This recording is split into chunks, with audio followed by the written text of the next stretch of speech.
Hey there, it's the Catering Queen, and if this is your first time joining the series, welcome.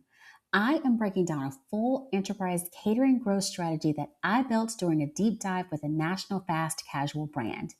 Don't worry, everything in this is fictitious, nothing is real, but the strategy behind it is very real.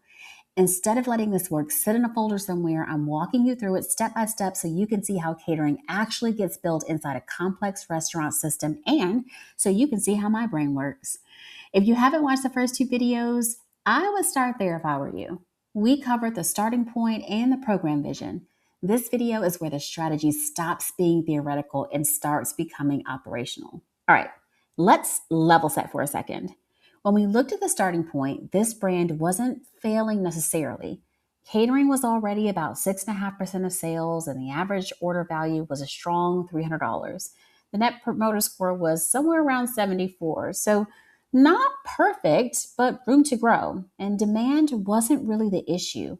The issue was friction, long lead times, marketplace dependence, inconsistent execution, and no clear cross functional ownership.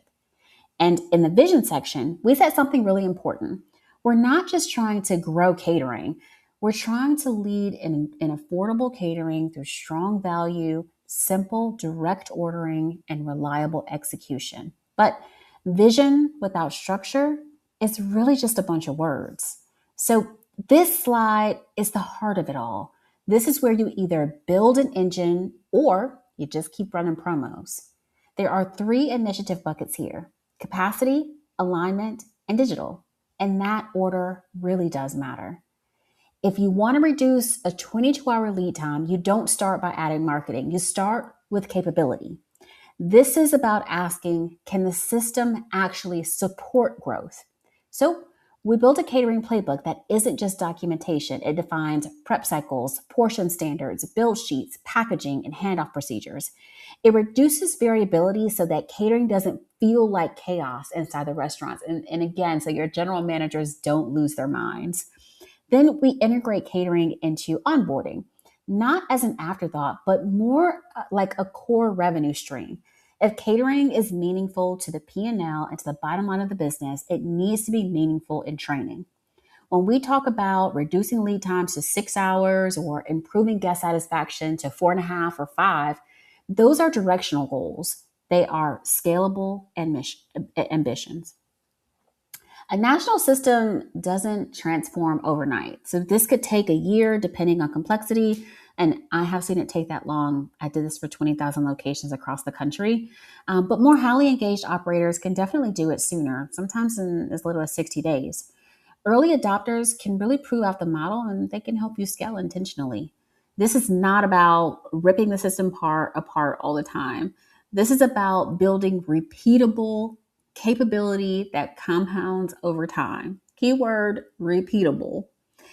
Catering really does touch everything. And when I say everything, I mean everything: ops, marketing, CRM, tech, culinary, analytics, field leadership, finance, everything. If you don't define ownership, catering becomes everyone's side project, and side projects do not scale. So, what do? We define the RACI. Who owns the strategy? Who owns execution? Who approves pricing? Who monitors KPIs? Who communicates to the field? All of the things. Then we establish a rhythm: quarterly planning, monthly performance reviews, clear pre launch alignment before campaigns hit restaurants. We also build a single source of truth, one place where teams can go for resources, training, campaign calendars, and performance data. Alignment turns strategy into an actual system. And next, digital. Digital is not just partnering with tech. This is about being the subject matter expert in the room, the catering queen, if you will. It starts with insights and data over feelings. Sometimes your gut wants to pull you in a different direction, but if you don't have data, you won't get there. You analyze abandonment rates, conversion rates, channel mix, order timing patterns, and B2B versus B2C behavior. Then you define business requirements based on that data. You sit in product planning as the catering SME. You translate operational realities into technical requirements. If somebody on the tech team has a question, the first person they should go to is that catering SME. You partner with culinary to design bundles that are margin friendly and operationally efficient. You create bills that protect throughput and add-ons that lift AOV without slowing execution. You work with your CRM team on segmentation strategies. B2B and B2C should not receive the same message. Offices care about reliability and dietary clarity. Consumers cared about celebrations and convenience, and many times pricing. You define life cycle triggers, first time guests, lapsed guests, high value repeat buyers. You collaborate with marketing on full funnel campaigns that drive awareness, trial, and repeat. This all sounds like a full time job, right? Because it is. And when you move volume into first party ordering, you own the data, and data is gold. You understand who your catering guests are, how often they order, when they order, and what drives repeat.